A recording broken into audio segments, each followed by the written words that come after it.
Meghan Markle et le prince Harry ont été mis à l'écart et marginalisés lors des célébrations du jubilé de platine de la reine dans un plan méticuleusement chorégraphié, a affirmé un expert royal. Le duc et la duchesse de Sussex sont revenus au Royaume-Uni la semaine dernière pour la première fois depuis leur départ du cabinet, certains experts spéculant que le couple aurait pu faire le voyage pour réparer les clôtures avec la famille royale. Cependant, dans une interview avec le podcast Royal News, l'auteur royal Christopher Anderson a déclaré que la famille royale était insensible envers le couple. Il a déclaré: « Le monde entier regardait et attendait de voir si les clôtures seraient réparées, si les Sussex se remettaient avec le reste de la famille. De ce point de vue, c'était un désastre absolu. Il est difficile de voir comment la famille royale aurait pu être plus insensible envers les Sussex. Ils ont été méticuleusement chorégraphiés à chaque instant pour être mis à l'écart et marginalisés. Si Harry est allé aux célébrations du jubilé de Londres dans l'espoir de réparer les clôtures, cela ne s'est pas produit. Les parieurs patriotiques soutiennent Queen's Reach for the Moon à Royal Ascot alors que les bookmakers craignent le coup. Le poulain de Queen's Reach for the Moon a été soutenu par des parieurs patriotiques devant Royal Ascot alors que les bookmakers craignent de se faire marteler dans le Berkshire.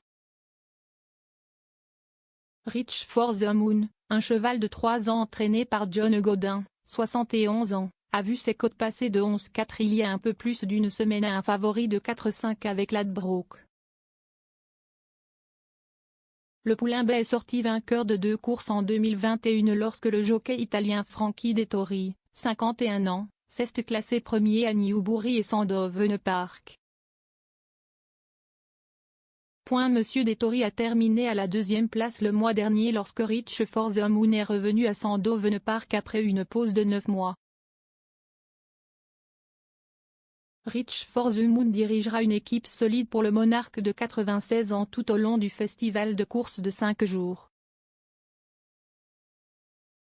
Royal Ascot débutera mardi et les courses se poursuivront jusqu'à samedi. Dans la perspective du jour de la course, M. Godin a déclaré: « Il est en grande forme et doit avoir une grande chance. » Cependant, Nicolas Milcagedi de Ladbroke a également affirmé que les bookmakers pourraient prendre un coup après que les Britanniques se soient ralliés derrière le cheval de tête de la reine.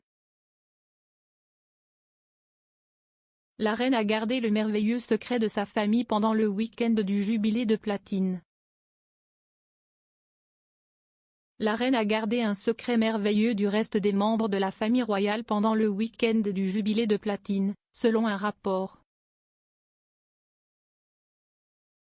Un ami proche du prince Charles et journaliste Gilles Brandrett a parlé du week-end du jubilé sur les podcasts Commonwealth Poetry qu'il anime aux côtés de sa fille Afra. Monsieur Brandrett a parlé de sa conversation avec le prince de Galles et la duchesse de Cornouailles en disant qu'il était en bonne forme. Il a ajouté: « C'était avant la parade amusante, et ils ont été amusés par mon pull corgi. Ils étaient satisfaits de la façon dont l'événement se déroulait. » Le samedi 4 juin, le concert du jubilé a été ouvert par le sketch surprise de la reine dégustant un thé à la crème avec Lord Paddington qui a fait des ravages dans le palais. La séquence a été filmée au château de Windsor pendant une demi-journée et s'est déroulée au palais de Buckingham où le couple a exprimé son amour commun pour les sandwichs à la marmelade. Le point culminant du clip de 2 minutes et demie a vu la reine révéler enfin le contenu de son sac à main, qui s'avère être un sandwich à la marmelade de secours pour les urgences.